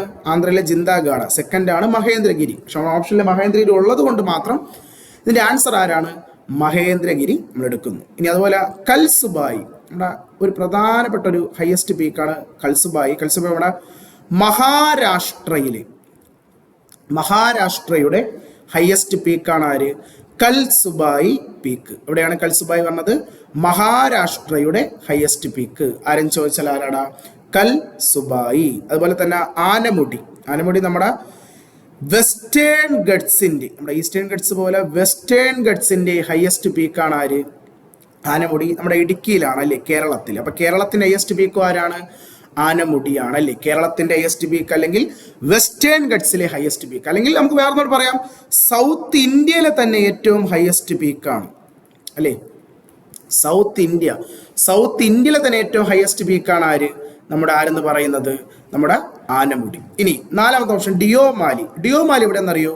നമ്മുടെ ഒഡീഷയിൽ വരുന്ന ഒരു പീക്കാണ് കേട്ടോ. ഒഡീഷയുടെ ഹയസ്റ്റ് പീക്കാണ് ആര്? ഡിയോമാലി. നമ്മൾ ഈ സ്റ്റേറ്റിൻ്റെയൊക്കെ ഹയസ്റ്റ് പീക്ക് സ്ട്രാറ്റജിക്കായി ബന്ധപ്പെട്ട് എന്ത് ചെയ്യുക? പഠിച്ചു വെക്കുക, ചോദിക്കും കേട്ടോ. അപ്പം കണ്ട മഹാരാഷ്ട്രയുടെ ഹയസ്റ്റ് പീക്കാരാ? കൽസുബായി. പ്രീവിയസ് ക്വസ്റ്റനാ. മഹാരാഷ്ട്ര ഹയസ്റ്റ് പീക്കാര് കൽസുബായി. അതുപോലെ ഒഡീഷയുടെ ഹയസ്റ്റ് പീക്കാര് ആര്? ഡിയോമാലിയാണ് ഒഡീഷയുടെ ഹയസ്റ്റ് പീക്ക്. ഈ ഒഡീഷ എന്നൊക്കെ പറയുമ്പോൾ ഏത് തന്നെയാണ്? ഈസ്റ്റേൺ ഗട്ട്സിന്റെ ഭാഗത്തിൽ തന്നെയാണ് ഡിയോമാലിയൊക്കെ വരുന്നത്. പക്ഷേ ഈസ്റ്റേൺ ഗട്ട്സിലെ ഹയസ്റ്റ് പീക്ക് ജിന്ദാഗാഡയും സെക്കൻഡ് ആരാണ്? മഹേന്ദ്രഗിരിയുമാണ്. ഓക്കെ, ഇതിന് അടുത്ത ക്വസ്റ്റിലോട്ട് പോയാലോ? അടുത്ത ചോദ്യം, in which year India ghost Asian games first in India? അതായത് ഇന്ത്യ ആദ്യമായി ഏഷ്യൻ ഗെയിംസ് ഹോസ്റ്റ് ചെയ്ത വർഷം ഏത്? അപ്പോൾ നമുക്കറിയാം ഞാൻ പറഞ്ഞില്ല, ഇതിൻ്റെ ഒരു വീഡിയോ ഞാൻ ചെയ്യുന്നതാണ്. അപ്പോൾ ഈ ഏഷ്യൻ ഗെയിംസ് എന്ന് പറയുന്നത് അല്ലേ, നമ്മുടെ ആദ്യമായി ആരംഭിച്ചത് 1951-ലാണ്. അതാണ് നമ്മുടെ വർഷം നോട്ട് ചെയ്ത് വെച്ചോ. ഫസ്റ്റ് ഏഷ്യൻ ഗെയിംസ് നടന്ന വർഷം 1951-ലാണ്. നമ്മുടെ ന്യൂഡൽഹിയിൽ വെച്ചാണ് ഇത് ഇനാഗ്രേറ്റ് ചെയ്യുന്നത്. അപ്പോൾ വളരെ ഇമ്പോർട്ടൻ്റ് ആണ്. ഏഷ്യൻ ഗെയിംസ് ആദ്യമായി നടന്നത് ഇന്ത്യയിൽ വെച്ച് ന്യൂഡൽഹി ഏഷ്യൻ ഗെയിംസ് ഏത് വർഷം? 1951. അപ്പോൾ ആൻസർ 1951 അല്ലേ. ഇത് നമ്മുടെ അന്ന് ഇനാഗ്രേറ്റ് ചെയ്ത നമ്മുടെ ഇന്ത്യയുടെ പ്രസിഡന്റ് ആയിരുന്നു. ആ സമയത്ത് ആരും Indian president? Doctor Rajendra Prasad ആണ് ഇത് ഇനാഗ്രേറ്റ് ചെയ്തത്. ഏത് വർഷം? 1951 ന്യൂഡൽഹിയിൽ വെച്ചാണ് ആദ്യത്തെ എന്താണ് ഏഷ്യൻ ഗെയിംസ് നടന്നത്. ആദ്യത്തെ ഏഷ്യൻ ഗെയിംസ് ഏത് വർഷമാണ്? 1951 ന്യൂഡൽഹിയിൽ വെച്ച്. ഇനി അതുപോലെ തന്നെ ഈ ആദ്യത്തെ ഇവന്റിൽ എത്ര പേര് പങ്കെടുത്തു? ഇപ്പൊ എന്താ ലേറ്റസ്റ്റ് ആയി MDS എക്സാമിന് ചോദിച്ച ചോദ്യമാണ് കേട്ടോ. ഈ ആദ്യത്തെ ഏഷ്യൻ ഗെയിംസിൽ ഇപ്പൊ നേരത്തെ നമ്മൾ കണ്ടു ഒളിമ്പിക്സിൽ 14 രാജ്യങ്ങൾ, അതുപോലെ ആദ്യത്തെ ഏഷ്യൻ ഗെയിംസിൽ 11 രാജ്യങ്ങളാണ് പങ്കെടുത്തത്. എത്ര രാജ്യങ്ങളാണ്? 11 രാജ്യങ്ങളാണ് ആദ്യത്തെ ഏഷ്യൻ ഗെയിംസിൽ എന്ത് ചെയ്തത്? ഏഷ്യൻ ഗെയിംസിൽ പങ്കെടുത്തത്. എത്ര രാജ്യങ്ങളാണ്? 11 രാജ്യം കേട്ടോ. ഇനി ഇന്ത്യ എത്ര വട്ടം ഏഷ്യൻ ഗെയിംസിന് വെന്യൂ ആയിട്ടുണ്ടെന്ന് അറിയോ? ഇന്ത്യ 2 വട്ടമായിട്ടുണ്ട്. 1951 അതിനുശേഷം 1982 വെന്യൂ ന്യൂഡൽഹി തന്നെയായിരുന്നു. അപ്പൊ 2 വട്ടമാണ് ഏഷ്യൻ ഗെയിംസിന് ഇന്ത്യ വെന്യൂ ആയിട്ടുള്ളത്. ഏതൊക്കെ വർഷം? 1951, 1982. രണ്ടും ഏതാണ്?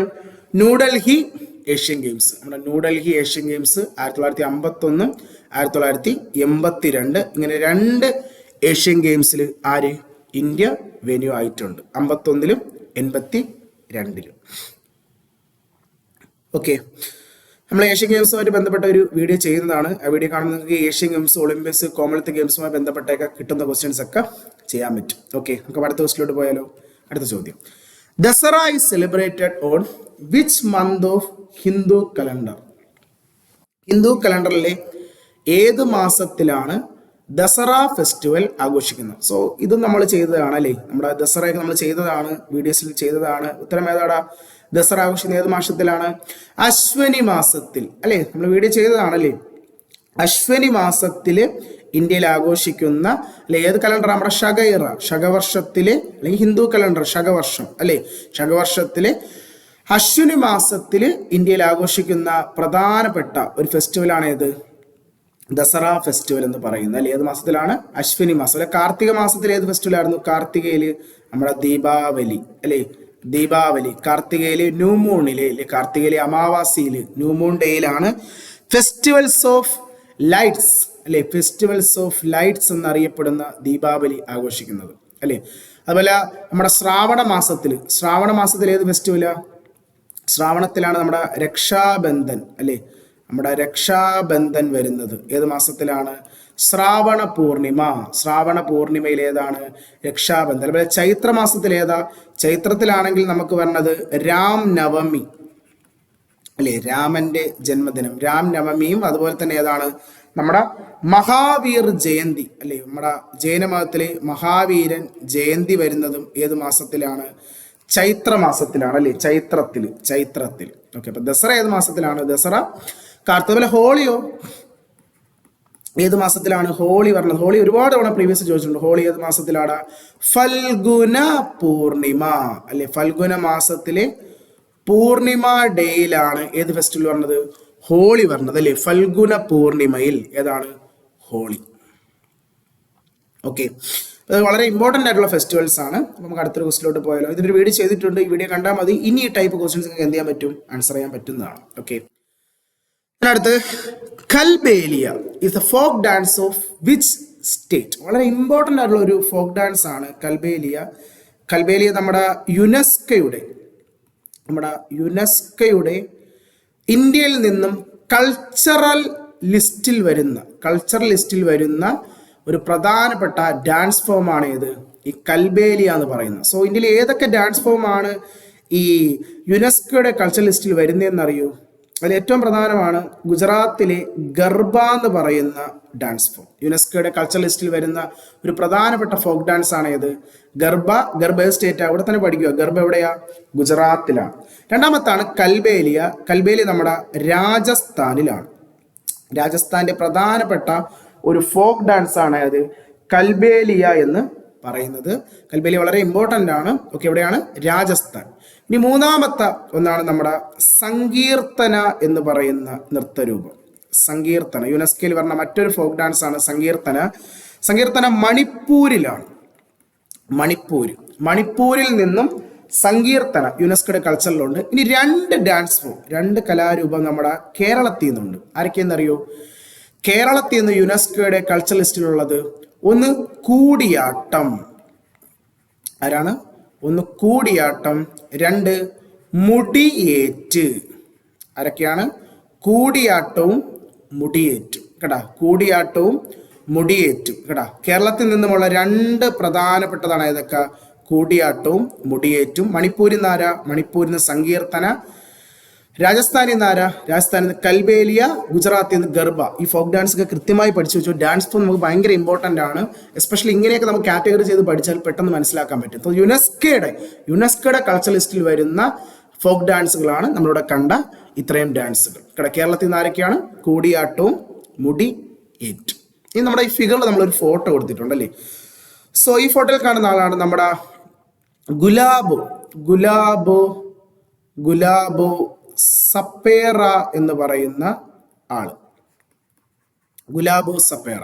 പുള്ളിക്കാരി എന്താ ഫേമസ് എന്ന് ചോദിച്ചാൽ പുള്ളിക്കാരിയാണ് ഈ കൽബേലിയ ഡാൻസ് ഫോം നമ്മുടെ സൊസൈറ്റിയുടെ മുന്നിലേക്ക് കൊണ്ട് എത്തിച്ചത്. അതായത് നമ്മുടെ ഈ കൽബേലിയ എന്ന് പറയുന്ന ഫോക്ക് ഡാൻസിനെ എന്താണ് സൊസൈറ്റിയിൽ സോഷ്യലി നമ്മുടെ ജനങ്ങളെ ഇടയിലേക്ക് കൊണ്ട് എത്തിച്ച ഒരു ആളാണ് ആര്? ഡാൻസറാണ് ആര്? ഗുലാബോ സപ്പേറ. അപ്പോൾ ഗുലാബോ സപ്പേറ ഏത് ഡാൻസുമായി ബന്ധപ്പെട്ടെന്ന് ചോദിക്കും? കൽബേലിയ നൃത്തം ഡാൻസ് കളിക്കുന്ന ഒരു വ്യക്തിയാണ് ആര്? നമ്മുടെ പേഴ്സണാലിറ്റിയാണ് ആര്? ഗുലാബോ സപ്പേറോ. അപ്പോൾ ഗുലാബോ സപ്പേറിന്റെ ജീവിതം ഭയങ്കര ഒരുപാട് അഡ്വഞ്ചർ ആയിട്ടുള്ള ഒരു ജീവിതമാണ്. നിങ്ങൾക്ക് ഗൂഗിളിലൊക്കെ നോക്കിയാൽ കാണാം. ഇവരുടെ ജീവിതത്തിലെ കുറച്ച് കഥകളുണ്ട്. ചെറുതിലെ തന്നെ ജീവനോടെ കുഴിച്ചു മൂടുകയും പിന്നീട് രക്ഷപ്പെടുകയൊക്കെ ചെയ്ത ഒരാളാണ് ഗുലാബോ സപ്പേറോ. സോ നിങ്ങൾക്ക് ഇവിടെ ജീവിതം കഥ നിങ്ങൾ ഗൂഗിൾ ചെയ്ത് നിങ്ങൾക്ക് മനസ്സിലാക്കാൻ പറ്റും. ഇനി ഇതുപോലെ തന്നെ ഇവർക്ക് 2016 നമ്മുടെ പത്മശ്രീ നൽകി ആദരിച്ചായിരുന്നു. അപ്പൊ ഈ 2024 MDS എക്സാമിന് ഇപ്പൊ ചോദിച്ച ചോദ്യം കൂടിയാണ് കേട്ടോ. ഈ ഗുലാബോ സപ്പേറയ്ക്ക് ഏത് വർഷമാണ് ക്വസ്റ്റ്യൻ ഗുലാബോ സപ്പേറ നേരത്തെയും ക്വസ്റ്റ്യൻ ചോദിച്ചിട്ടുണ്ട്. പക്ഷെ ഇപ്പൊ MDS ചോദിച്ചത് ഏത് വർഷമാണ് ഗുലാബോ സപ്പേറയ്ക്ക് പത്മശ്രീ ലഭിച്ചതെന്ന് ചോദിച്ചു. 2016 പത്മശ്രീ നൽകി ആദരിച്ചായിരുന്നു. ഏത് വർഷമാണ്? 2016. അവർ ഏത് കലാരൂപവുമായി ബന്ധപ്പെട്ടതാ? കൽബേലിയ ഡാൻസ് ഫോമുമായി ബന്ധപ്പെട്ട ഒരു നർത്തകിയാണ് ആര്? ഗുലാബോ സപ്പേറ എന്ന് പറയുന്നത്. ഓക്കെ, ദെൻ അടുത്ത ക്വസ്റ്റിലോട്ട് പോയാലോ. നമ്മുടെ അടുത്ത ചോദ്യം ഇതാണ്. സലാൽ ഹൈഡ്രോ ഇലക്ട്രിക് പ്രോജക്റ്റ് നമ്മുടെ ഇന്ത്യയിലെ ഏറ്റവും പ്രധാനപ്പെട്ട ഒരു ജലവൈദ്യുത പദ്ധതിയാണ് സലാൽ ഹൈഡ്രോ ഇലക്ട്രിക് പ്രോജക്റ്റ്. അത് ഏത് റിവറിലെന്നാണ് ക്വസ്റ്റ്യൻ. In which river? ഏത് റിവറിലാണ് സലാല്? ഫസ്റ്റ് ഓഫ് ഓൾ എവിടെയാ വരുന്നത്? സലാല് നമ്മുടെ ജമ്മുവിലാണ് അല്ലേ. നമ്മുടെ ജമ്മുവില് ചിനാബ് നദിയിൽ, ചിനാബ് റിവറിൽ വരുന്ന ഒരു പ്രധാനപ്പെട്ട പ്രോജക്റ്റാണ് ഏത്? സലാൽ ഹൈഡ്രോ ഇലക്ട്രിക് പ്രോജക്റ്റ് എന്ന് പറയുന്നത്. നമ്മുടെ ഇപ്പോൾ 2024 CHL എക്സാമിന് ഈ ക്വസ്റ്റ്യൻ ചോദിച്ചായിരുന്നു കേട്ടോ, ലേറ്റസ്റ്റ് ആയി തന്നെ സലാൽ കേട്ടോ. സോ നമുക്ക് ജമ്മുവിൽ ചിനാബിൽ വരുന്ന പ്രധാനപ്പെട്ട ഞാനൊരു 3 ഡാമിനെ പറഞ്ഞു തരാം. ഇത് വളരെ ഇമ്പോർട്ടൻ്റ് ആണ് ഈ 3 ഡാം. ഏതൊക്കെയെന്നറിയാമോ? ഒന്ന് നമ്മുടെ ബഗ്ലിഹാർ ഡാം, വളരെ ഇമ്പോർട്ടൻ്റ് ഡാമാണ്. ആര്? ബഗ്ലിഹാർ. നമ്മുടെ ജമ്മുവിലാണ്, ജമ്മുവിലെ ചിനാബിലിരിക്കുന്ന Baglihar. Then Salal hydro electric project. Then മൂന്നാമത്തതാണ് ഡൽഹസ്റ്റി കേട്ടോ. ചിനാബിൽ, നമ്മുടെ ചിനാബ് നദിയിൽ വരുന്ന 3 പ്രധാന, 3 ജമ്മുവിലാണ്. ചിനാബിൽ ഏതാ? ബഗ്ലിഹാർ, സലാല്, ഡൽഹസ്റ്റി. ഇങ്ങനെ 3 ഡാം ഏത് റിവറിലാണ്? നമ്മുടെ ചിനാബിൽ. 3 എവിടെയാ? 3 ജമ്മുവിലാണ്. ഇനി ഇതേ ജമ്മുവിലാണ് നമ്മുടെ ജലം നദി ഉള്ളത് അല്ലേ. ഈ ജലത്തിലും പ്രധാനപ്പെട്ട ഒരു 3 ഡാം ഇരിപ്പുണ്ട് ജലത്തിൽ. അപ്പൊ ജലമാണെങ്കിലും എവിടെയാ? ജമ്മുവിൽ തന്നെയുള്ള ജലം നദിയിൽ 3 ഡാം ഞാൻ പറഞ്ഞുതരാം. ഒന്ന് Kishan Ganga hydro electric project, Kishan Ganga, Jammu ജലം. സെക്കൻഡ് വൺ ഉറി പവർ പ്രോജക്റ്റ്. ഉറി സ്ഥലമൊക്കെ കണ്ടിട്ടുണ്ടായിരിക്കുമല്ലോ, കാശ്മീരിൽ അല്ലേ. ഉറി ഹൈഡ്രോ ഇലക്ട്രിക് പ്രോജക്റ്റ്, ജലം, ജമ്മു. ദെൻ മൂന്നാമത്തെ തുൽബുൽ പ്രോജക്റ്റ്. 3 ഡാം എവിടെ? ജലം നദിയിൽ, ജമ്മുവിൽ. ആരൊക്കെയാണ്? കിഷൻ ഗംഗ, ഉറി, തുൽബുൽ. 3 എവിടെയാണ്? ജമ്മുവിൽ, ജലം നദിയിൽ. അപ്പൊ ജമ്മുവിൽ മാത്രം ഇപ്പൊ നിങ്ങൾക്ക് എത്ര ഡാം പഠിക്കാൻ പറ്റി? 6 ഡാം പഠിക്കാൻ പറ്റി. 3 ചിനാബില്, 3 ജലത്തിൽ. ഓക്കെ, ദെൻ അടുത്ത ക്വസ്റ്റിലോട്ട് പോയാലോ. നമ്മുടെ നെക്സ്റ്റ് ചോദ്യം ഇതാണ്. കാനബാൾ is the national game of which country അല്ലേ.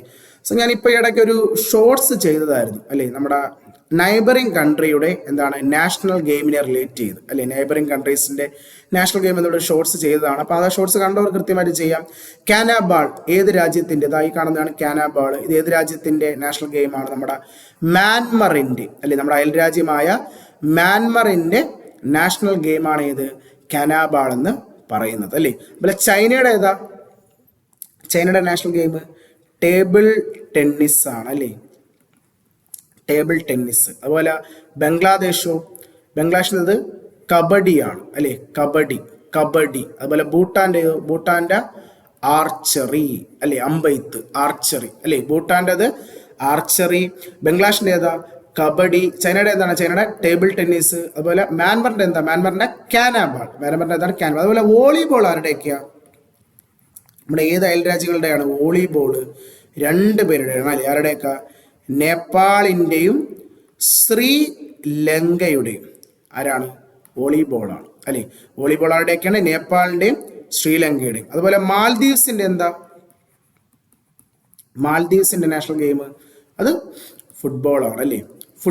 ഫുട്ബോളാണ് മാൽദീവ്സിൻ്റെ എന്താണ് നാഷണൽ ഗെയിം എന്ന് പറയുന്നത്. അതുപോലെ പാകിസ്ഥാൻ്റെ എന്താ? പാകിസ്ഥാൻ്റെത് ഹോക്കിയാണ്, ഫീൽഡ് ഹോക്കിയാണ് അല്ലേ. ഫീൽഡ് ഹോക്കിയാണ് ആരുടേത്?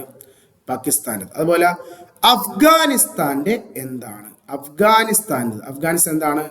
ബുഷ് കാഷി അല്ലെ. അതെന്താണെന്നുള്ളത് ഞാൻ ആ ഷോർട്സിൽ ചെയ്തതാണ് അല്ലെ. കുതിരപ്പുറത്തുള്ള ഒരു ഗെയിമാണ് അല്ലേ ബുഷ് കാഷി. അതാണ് അഫ്ഗാനിസ്ഥാൻ്റെ നാഷണൽ ഗെയിം. അപ്പം ഇത് പഠിച്ചിരിക്കും കേട്ടോ, കാരണം ഇതൊരു ടൈപ്പ് ക്വസ്റ്റ്യൻ ചോദിക്കും. ഇവർ വേറെ ഒന്നും കൊണ്ടല്ല, ഇവർ നമ്മുടെ അയൽ രാജ്യങ്ങളായതുകൊണ്ടാണ് നമ്മൾ ഈ ക്വസ്റ്റ്യൻ ചോദിക്കുന്നത്. ഇങ്ങനത്തെ ഒരു ക്വസ്റ്റ്യൻ ഉണ്ട്, അയൽ രാജ്യങ്ങളിൽ നിന്ന് ചോദിക്കും കേട്ടോ. ഇനി ഇന്ത്യക്ക് നാഷണൽ ഗെയിം എന്താ? ഇന്ത്യയുടെ നാഷണൽ ഗെയിം, ഇന്ത്യക്ക് ഒരു നാഷണൽ ഗെയിം ഇല്ല. ഇന്ത്യക്ക് ഒഫീഷ്യലി എന്തില്ല? ഒരു നാഷണൽ ഗെയിം ഇതുവരെയും ഡിക്ലെയർ ചെയ്തിട്ടില്ല. പിന്നെ ഹോക്കി നമ്മൾ പറയുന്നേ ഉള്ളൂ, പക്ഷെ ഹോക്കി എന്തല്ല, ഒഫീഷ്യലി ഡിക്ലെയർ ചെയ്ത ഒരു നാഷണൽ ഗെയിം അല്ല ഇന്ത്യക്ക്. അപ്പം നാഷണൽ ഗെയിം ഇതുവരെയും ഒഫീഷ്യലി എന്ത് ചെയ്തിട്ടില്ല? ഡിക്ലെയർ ചെയ്തിട്ടില്ല. ഓക്കെ, അപ്പൊ നമുക്ക് അടുത്ത ചോദ്യം പോയാലോ. അത് ചോദ്യമാണ്, Lushai hills are also known as. Lushai നമ്മുടെ പൂർവാചൽ അല്ലെ. നമ്മുടെ ജോഗ്രഫിയിൽ നമ്മുടെ നോർത്തേൺ മൗണ്ടൻസിലെ ഏറ്റവും പ്രധാനപ്പെട്ട മലയാണ് നോർത്ത് ഈസ്റ്റിലെ പൂർവാചൽ എന്ന് പറയുന്ന മല അല്ലെ. പൂർവാചൽ ഹിൽസ് എന്ന് പറയും അല്ലെ. നമ്മുടെ ഇന്ത്യ മ്യാൻമർ അതിർത്തിയിൽ അല്ലെ, ഇന്ത്യയുടെ മ്യാൻമറിന്റെയും അതിർത്തിയിൽ കിടക്കുന്ന ഒരു മലയാണ് ആര്? ഈ പൂർവാചൽ ഹിൽസ്. അപ്പൊ ഏതൊക്കെ സ്റ്റേറ്റിലാണ് വരുന്നത്? ഇത് ആന്ധ്രാപ്രദേശിലുണ്ട്, നാഗാലാൻഡിലുണ്ട്, മണിപ്പൂരിൽ ഉണ്ട്, മിസോറാം അല്ലേ. കാരണം ഏതൊക്കെ ഇന്ത്യൻ സ്റ്റേറ്റ് ആണ് മ്യാൻമറുമായിട്ട് ബൗണ്ടറി ഉള്ളത്? ഈ 4 സ്റ്റേറ്റ് ആണ് അല്ലേ, ഇന്ത്യ മ്യാൻമർ, അരുണാചൽ പ്രദേശ്, നാഗാലാൻഡ്, മണിപ്പൂർ, മിസോറാം. അപ്പോൾ ഈ 4 സ്റ്റേറ്റിലും ഈ ഒരു മല വരുന്നുണ്ട്. പക്ഷെ ഈ 4 സ്റ്റേറ്റിലും ഈ മലയ്ക്ക് 4 പേരുകളാണ്. എന്തൊക്കെയാ നോക്കിയാലോ. ഇതിൽ അരുണാചൽ പ്രദേശിൽ, ആന്ധ്രയല്ല അരുണാചലാണ്, അരുണാചൽ പ്രദേശിൽ ഇതിന്റെ പേരാണ് പത്കൈ ബം എന്ന് പറയും കേട്ടോ. അരുണാചൽ പ്രദേശിൽ എന്താ പേര്? പത്കൈ ബം. പത്കൈ ബം എന്ന പേരിലാണ് പൂർവാചൽ എവിടെ അറിയപ്പെടുന്നത്? അരുണാചൽ. നാഗാലാൻഡിൽ നാഗാ ഹിൽസ് എന്ന് പറയും. നാഗാലാൻഡിൽ എന്താണ്? നാഗാ ഹിൽസ്. മണിപ്പൂരിൽ എന്താണ്? മണിപ്പൂരിൽ മണിപ്പൂരി ഹിൽസ് എന്നറിയപ്പെടും. അതുപോലെ മിസോറാമിൽ മിസോ ഹിൽസ്, അല്ലെങ്കിൽ വേറൊരു പേരാണ് ലൂഷായി ഹിൽസ് എന്ന് പറയും. അതുകൊണ്ടാ ലൂഷായി ഹിൽസ് അല്ലേ, ഓസ്ട്രേലിയ.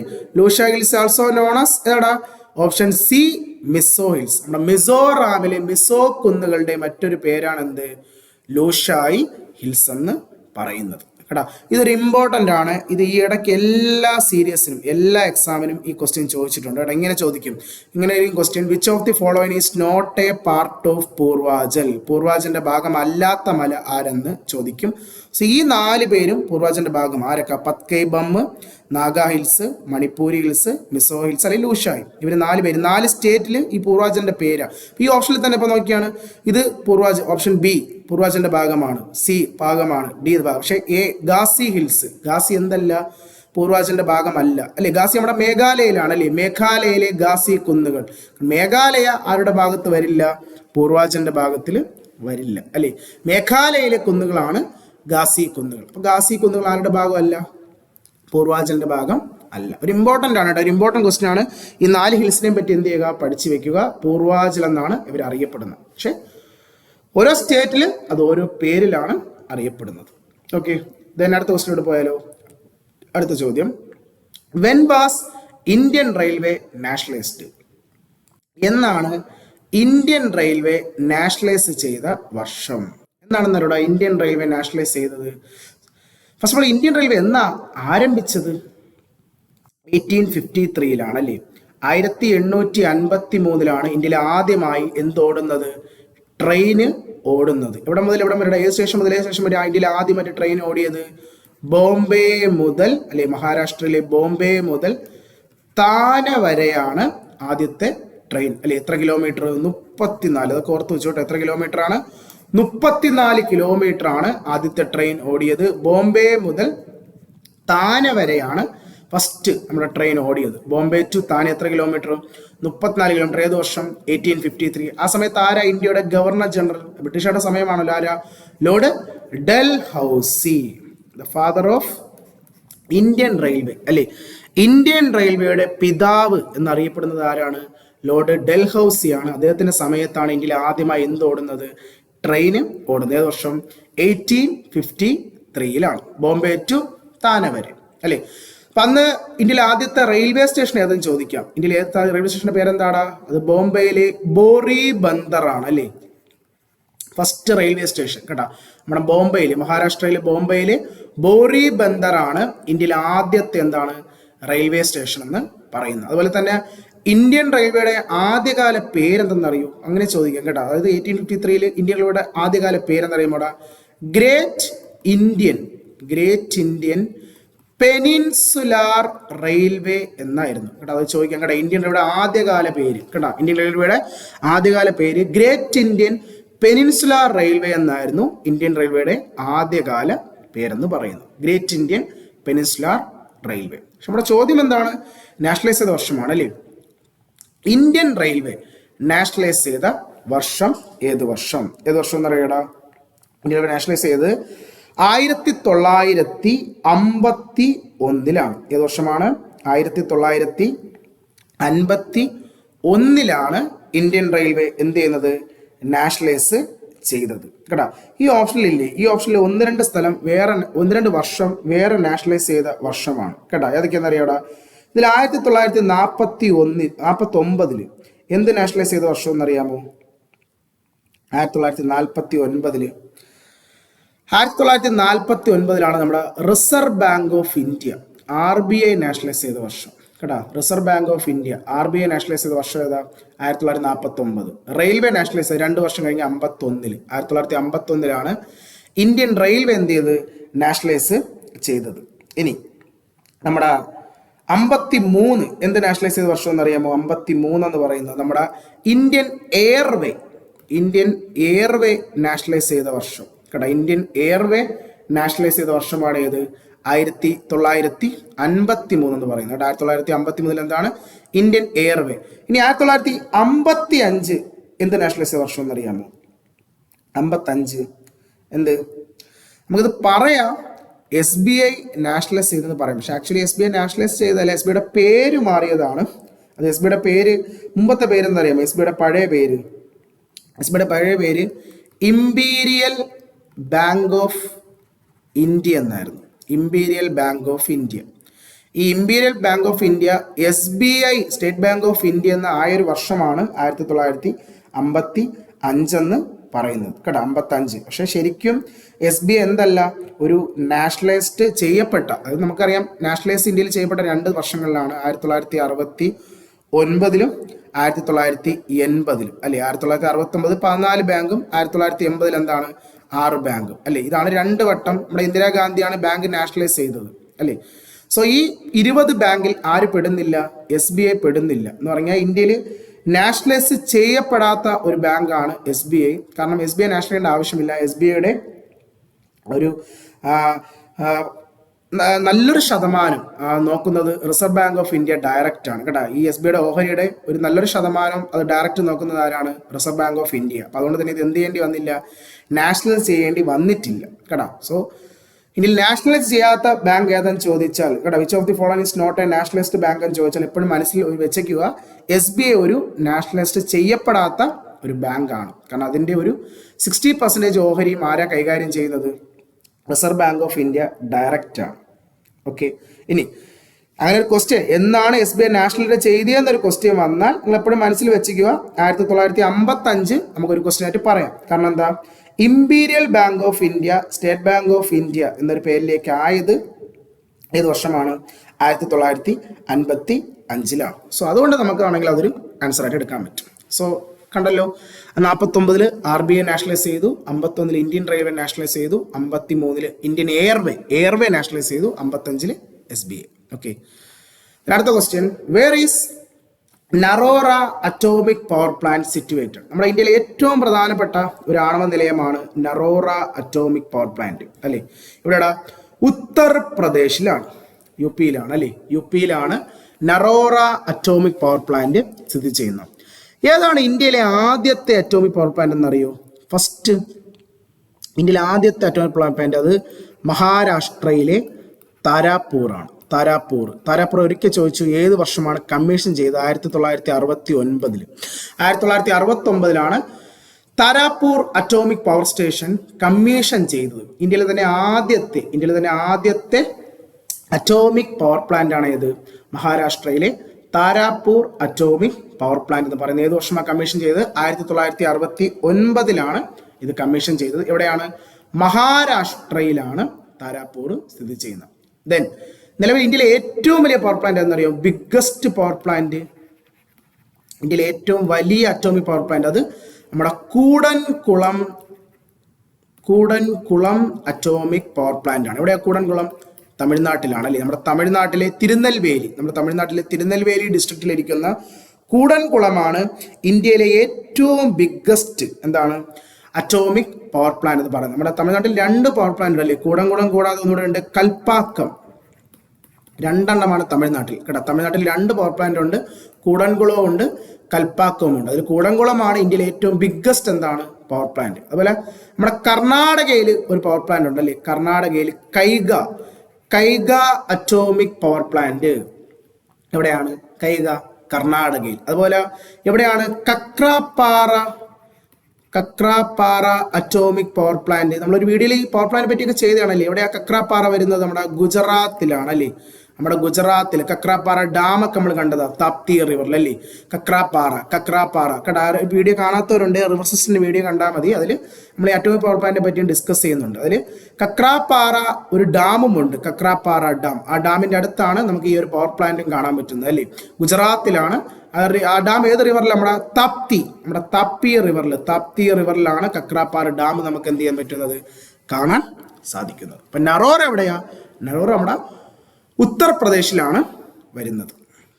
ഓക്കെ, ദെൻ അടുത്ത question, western disturbance is originated from which sea? ഏത് കടലിൽ നിന്നുമാണ് വെസ്റ്റേൺ ഡിസ്റ്റർബൻസ് ഉടലെടുക്കുന്നത്? സോ വെസ്റ്റേൺ ഡിസ്റ്റർബൻസ് നമുക്കറിയാം, ഇന്ത്യയിലെ ഏറ്റവും പ്രധാനപ്പെട്ട ഒരു കാറ്റാണ് ആര്? ഈ വെസ്റ്റേൺ ഡിസ്റ്റർബൻസ് എന്ന് പറയുന്നത് അല്ലേ. അത് നമ്മുടെ ഏകദേശം നമ്മുടെ വിന്ററിൽ, നമ്മുടെ ഡിസംബർ മാസങ്ങളിൽ ഇന്ത്യയിൽ എത്തുന്ന ഒരു സൈക്ലോണിക് റെയിൻഫാൾ ആണ് ആര്? ഈ വെസ്റ്റേൺ ഡിസ്റ്റർബൻസ്. അല്ലെങ്കിൽ വെസ്റ്റേൺ ഡിസ്റ്റർബൻസ് വേറൊരു പേരുണ്ട്, western disturbance otherwise known as Mahawat എന്ന് പറയും, ഇങ്ങനെയും പറയും മഹവത്ത്. കേട്ടോ, മഹവത്ത് ഫെസ്റ്റിവൽ ഒക്കെ ചോദിക്കും കേട്ടോ. കാരണം എന്ന് വെച്ചാൽ ഈ കാറ്റ് നമ്മുടെ മെഡിറ്ററേനിയൻ സീയിൽ നിന്നും ഇന്ത്യയിലേക്ക് വരുന്ന ഒരു കാറ്റാണ്. ഇത് ഒറിജിനേറ്റ് ഫ്രം വിച്ച് സീ എന്ന് ചോദിച്ചാൽ ഏതാ? ഇതിപ്പോൾ നമ്മുടെ CSL എക്സാമിന് ഇപ്പോൾ ലേറ്റസ്റ്റ് ആയി ക്വസ്റ്റ്യൻ ചോദിക്കുകയും ചെയ്തു കേട്ടോ. ഏത് കടലിലാണ്? മെഡിറ്ററേനിയൻ സീയിൽ നിന്നും ഉടലെടുക്കുന്ന ഒരു കാറ്റാണ് ആര്? ഈ വെസ്റ്റേൺ ഡിസ്റ്റർബൻസ് അഥവാ മഹവത്ത് എന്ന് പറയുന്നത്. ഏകദേശം നമ്മുടെ ഡിസംബർ മാസത്തോടു കൂടി ഇന്ത്യയുടെ നോർത്ത് വെസ്റ്റേൺ റീജിയനിൽ കേട്ടോ, അതായത് നമ്മുടെ പഞ്ചാബ്, ഡൽഹി, ആഗ്ര, ഹരിയാന, ഉത്തർപ്രദേശ് ഈ മേഖല, അതായത് നോർത്ത് വെസ്റ്റേൺ, നമ്മുടെ നോർത്ത് വെസ്റ്റേൺ റീജിയനിൽ എത്തിപ്പെടുന്ന ഒരു സൈക്ലോണിക് റെയിൻഫാൾ. കാരണം ഈ കാറ്റ് ഇന്ത്യയിൽ വരികയും നമ്മുടെ ഇന്ത്യയിൽ വെച്ച് ഈ കാറ്റിനെ നമ്മുടെ ഹിമാലയം ഇല്ലേ എന്ത് ചെയ്യും? തടങ്ങി നിർത്തി ഡിസംബർ മാസങ്ങളിൽ അവിടെ എന്തായി പെയ്യും? മഴയായി പെയ്യും. എന്തായിട്ട് പെയ്യും? അതാണ് റെയിൻഫാൾ, സൈക്ലോണിക് റെയിൻഫാൾ. ഇപ്പൊ ഡിസംബർ മാസത്തിലൊക്കെ ഈ നോർത്ത് ഇന്ത്യയിലൊക്കെ മഴ കിട്ടുന്നത് ഏത് കാറ്റാണ്? ഈ വെസ്റ്റേൺ ഡിസ്റ്റർബൻസ് എന്ന കാറ്റാണ്. അപ്പൊ ഈ മഴ പെയ്യുമ്പോൾ ഈ മേഖലയിൽ നമ്മുടെ ഈ പറഞ്ഞ നോർത്ത് വെസ്റ്റേൺ റീജിയനിൽ നമ്മുടെ റാബി ക്രോപ്സുകൾ അവരെന്ത് ചെയ്യും? കൾട്ടിവേറ്റ് ചെയ്യും. നമ്മുടെ സീസൺ ക്രോപ്പില്ലേ ഖാരിഫ്, റാബി, സെയ്ദ് അല്ലെ, അതിനെപ്പറ്റി ഒരു വീഡിയോ ഞാൻ ഇന്ത്യൻ ക്ലൈമറ്റിനെ പറ്റി ഒരു വീഡിയോ ചെയ്യുന്നതാണ്. ആ വീഡിയോയിൽ ഇതിനെപ്പറ്റി ഡീറ്റെയിൽഡ് ആയി പറഞ്ഞുതരാം കേട്ടോ.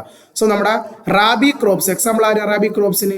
വീറ്റും ബാർലിയൊക്കെ അല്ലേ, ഇവിടെ എന്ത് ചെയ്യും? നോർത്ത് ഇന്ത്യയിൽ കൾട്ടിവേറ്റ് ചെയ്യും. അപ്പൊ ആ കൾട്ടിവേഷൻ അവിടെ നടത്തണമെങ്കിൽ ഈ മഴ അവിടെ എന്ത് ചെയ്യണം? പെയ്യണം. ഏത് മഴ? ഈ വെസ്റ്റേൺ ഡിസ്റ്റർബൻസ് എന്ന കാറ്റ് വരികയും ഈ കാറ്റ് അവിടെ മഴയായി പെയ്താൽ മാത്രമേ കർഷകർക്ക് എന്ത് ചെയ്യാൻ സാധിക്കുകയുള്ളൂ? ഈ പറഞ്ഞ റാബി ക്രോപ്സ് കൾട്ടിവേറ്റ് ചെയ്യാൻ പറ്റൂ. സോ അതുകൊണ്ട് തന്നെ ഈ മഴ പെയ്യുമ്പോൾ അവർ ആഘോഷിക്കുന്ന ഒരു ഫെസ്റ്റിവൽ കൂടിയാണ് ഏത്? ഈ മഹവത്ത് ഫെസ്റ്റിവൽ എന്ന് ചോദിക്കും കേട്ടോ. സോ അത് ഓർത്ത് വെച്ചോ, മഹവത്ത് ഫെസ്റ്റിവൽ എവിടെയാണ്? നോർത്ത് വെസ്റ്റേൺ റീജിയനിൽ ഡിസംബർ മാസങ്ങളിൽ ആഘോഷിക്കുന്ന ഒരു ഫെസ്റ്റിവലാണ് ഏത്? മഹവത്ത് ഫെസ്റ്റിവൽ. ആ മഹവത്ത് എന്ന് പറയുന്നത് വെസ്റ്റേൺ ഡിസ്റ്റർബൻസിന്റെ മറ്റൊരു പേരാണ്. അപ്പൊ ഇത് എവിടെ നിന്നായി കാറ്റ് വരുന്നത്?